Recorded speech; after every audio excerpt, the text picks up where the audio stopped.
Hello everyone, today's video is a pretty big announcement. We're going to be starting another Call of War server with 100 players in a content creator showdown.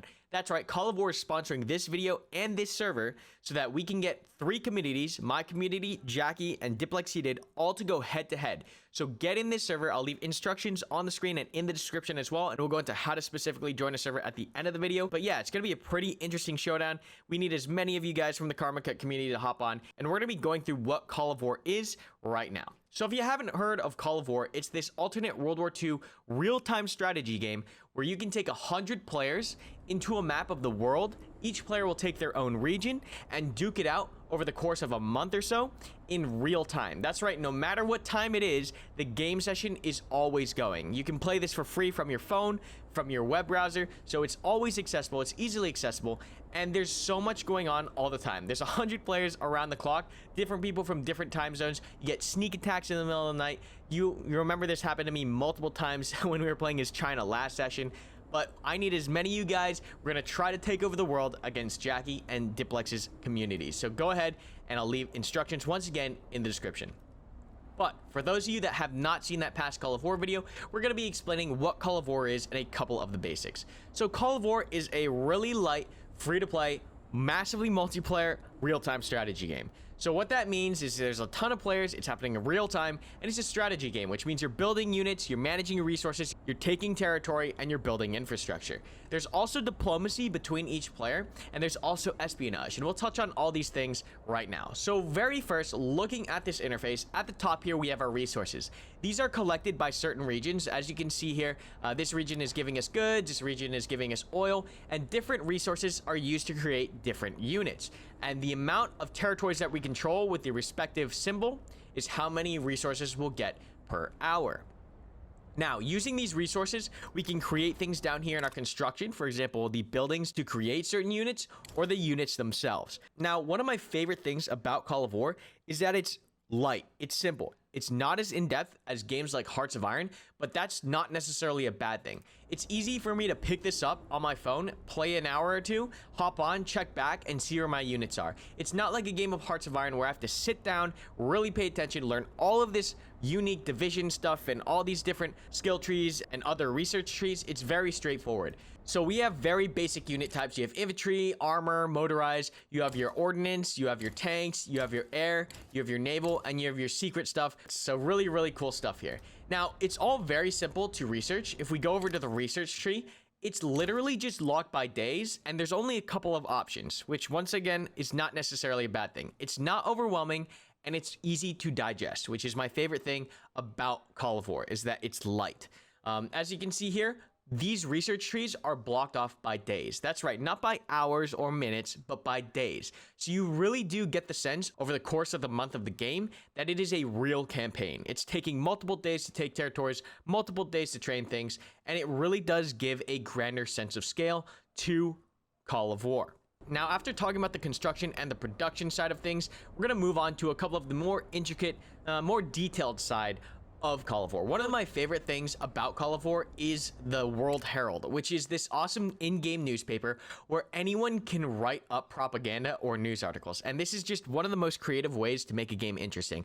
It's really cool because it's user-created content, right? Anyone who wants to type up a cool propaganda post can do so. And we saw multiple awesome posts in the last session with our community. I'm really excited to see how we're going to push this in the next game because people get really funny with this. People get really in-depth into their role playing, and it's really, really fun and exciting to see each player, like, because there's 100 players on the map, interact with one another in unique ways. So definitely really like the newspaper. It does give that game its feel of unique lore or unique history that is limited and special to that game session.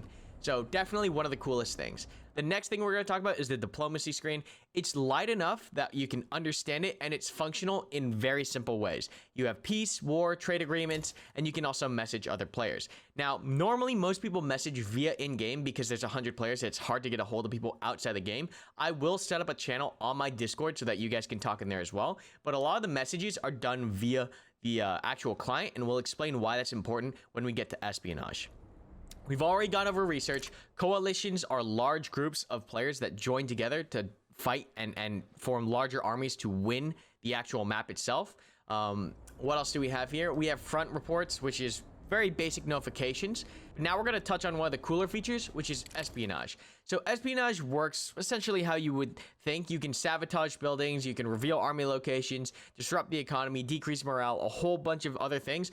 But one of my favorite functions of espionage is being able to read the messages that players are sending to one another. Because most of the messaging in Call of War happens in the client itself and not through third-party sites, you can actually see when people are messaging each other to set up a surprise attack or anything of that nature. And I think that's a really cool, unique feature in Call of War. You don't really see that in Hearts of Iron or any other platform because most of the people use third-party sites, but because the game is so massive and because it can be played on your iPhone or on your mobile device, a lot of people use the in-game messaging system. So I think that's really awesome. But as you guys can see, Call of War is just this perfect balance of light enough to where it's easy to digest, but deep enough to where you can get some really tricky things going or really creative things going with diplomacy or the newspapers. So really cool things here. I'm really excited to see how this event is going to play out, just because it is going to be a lot more competitive than the last session. So I need as many of you guys in there as possible. Once again, the instructions to how to join are going to be down in the description and on the screen right now, and we'll go over that at the very end of the video as well. But just a reminder, guys, you're going to want to focus on getting your resources and these important areas built up, and focus on getting your units pushed out. Don't forget to work together.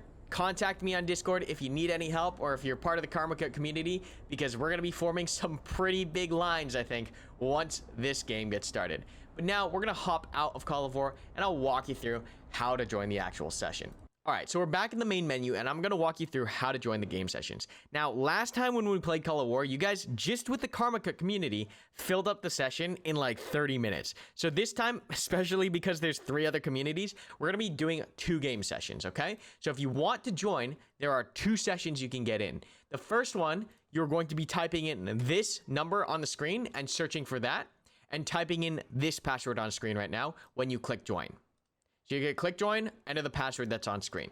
The second game session is going to be this second number, and you're going to be putting in this password on the screen. So 2 game sessions that you guys can get in on. A lot of cool stuff between all 3 communities. I'm really excited. I hope you guys get in, and I hope we have the numbers to try to win this session, because I know last session we got absolutely annihilated by California. So I hope we have enough numbers this time. Definitely excited to play this game again, because it was really fun, really light, and it was an enjoyable time seeing how creative people got and how in-depth people got with their role playing. But that's all I've got for you guys today, guys. I hope you did enjoy today's video and like this announcement. Thanks so much for watching, and let's see if we can change World War II history once again.